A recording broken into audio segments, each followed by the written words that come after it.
As I said, today, we literally span the globe, and about 85% of the world's cargo ports are using our technology to track stuff, either for homeland security, or for global supply chains, or for the military.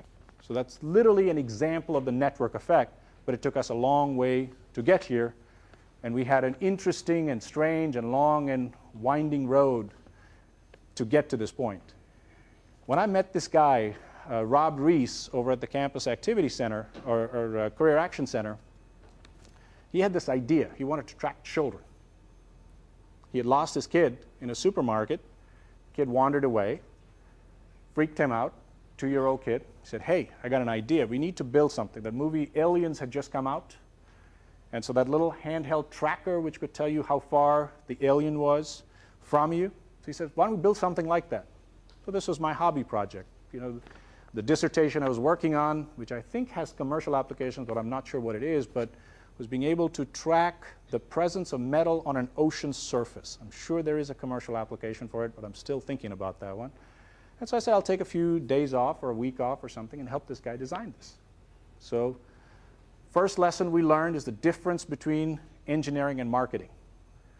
Before I went and started helping this guy out, I went and did research. So I went and talked to all my grad school buddies. And I said, if we could build something for $50 or for $500, which was like a bracelet, and you'd be able to have a handheld device, and if your kid wandered away, it would tell you with a little arrow how far the kid was, and also which direction the kid wandered away into, would you pay? Cool, this is good stuff. We'll all pay for that. Turns out, all graduate students in electrical engineering at that time, or the majority of them, I don't think it's changed that much, I guess, but were male. And so it turns out women make all the purchasing decision in families. First words out of their mouth was, are you trying to imply I'm a bad mother and I would lose my child? Second word out of their mouth was, are you trying to imply that my kid is a dog? This is like an electronic leash for my child. Not a good marketing idea. Luckily for us, not so luckily for him, Saddam decided to invade Kuwait.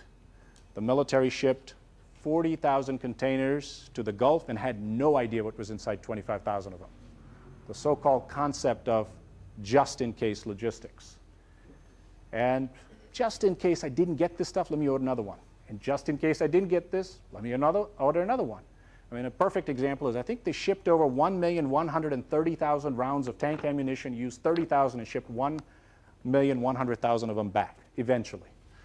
There are still containers out there in the Gulf that are serving as houses for somebody, but they are still paying what is called demurrage. They're still paying the rental fees on those containers that they use.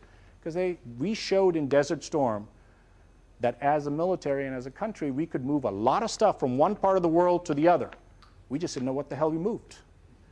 So this weird thing had just started. This is early 90s, called the internet. And DARPA came to us. And we were about 10 people or so. We had just figured out that this child tracking thing was not a good idea. So we were sitting around trying to figure out what the next market application was going to be. And DARPA came to us and said, we got this thing called the internet. It's only being used by college students to send emails to each other. We don't think that makes any sense. We need a killer app for it.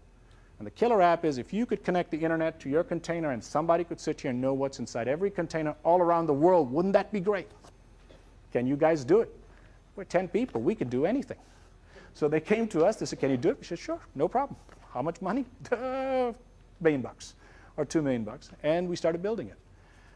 We were too dumb at that time to know just what a difficult task we had taken on. This was in 92, 93 time frame.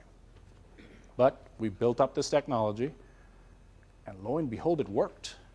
I would tell you, we are one of the few companies in Silicon Valley that did not start in a garage.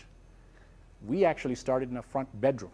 We only moved out of that front bedroom in 1992 when we got a $2 million contract from the Small Business Innovation Research and DARPA to help build out this network. Okay, so we started building out this network. This was in 92, 93. And a few years later, the military said, you know what, this stuff's good. This thing works, it's starting to add value, so they decided to have a competition and pick a company. Motorola, Marconi, everybody else competed. Again, we were too dumb to know that we couldn't take this thing on by ourselves, and we won. So we won this big contract. Texas Instruments came to us and said, we'd like to buy you guys. We were like, what the hell is that? we started this thing because it was kind of fun. We didn't use venture capital because we kind of looked at it and said, we don't really want to. So we had 40 employees. I think a few of us owned the majority of the company. I think 70% of the company was in the hands of 40 of our employees. I think we had a few angels that helped out. And Texas Instruments came in, put cash on the table, and said, you're now part of Texas Instruments. Interesting story. Probably one of the best things that happened to us in one way and the worst thing that happened to us in another way. This was in late 1995. We were doing about $4 million in revenue. Texas Instruments bought us. We became part of Texas Instruments. The CEO of Texas Instruments at that time was a guy by the name of Jerry Junkins. Jerry, in my opinion, is probably one of the greatest CEOs that ever lived. He unfortunately died within 6 months of buying this company. But he bought Savi because one of the things he was concerned about, and this goes back to entrepreneurship, the number of technologies that had spun out of Texas Instruments, if you aggregated them together, had a market capital that was double Texas Instruments' market cap at that particular time. And Jerry's concern was that Texas Instruments was a great engineering company. They could design great stuff. They didn't know how to turn it into great businesses. And so part of what his strategy was to start bringing in mavericks that could really be irritants into the system and help really create businesses by being irritant. I mean, the analogy I used to always come up with was, we need entrepreneurs who are irritants, and just like, you know, a grain of sand inside an oyster creates a pearl, this will create pearls within Texas Instruments.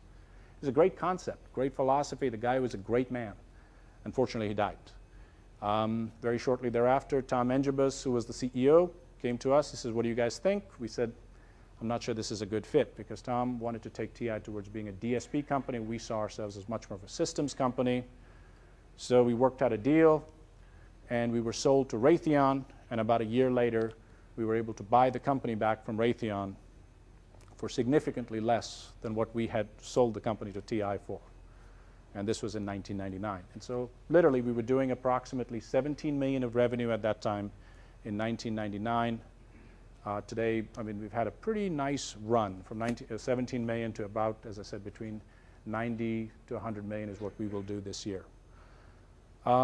Since that time, we've raised venture financing from the likes of Oracle, Moore David Dow, all the key Accel partners, et cetera, et cetera. UPS is an investor in the company.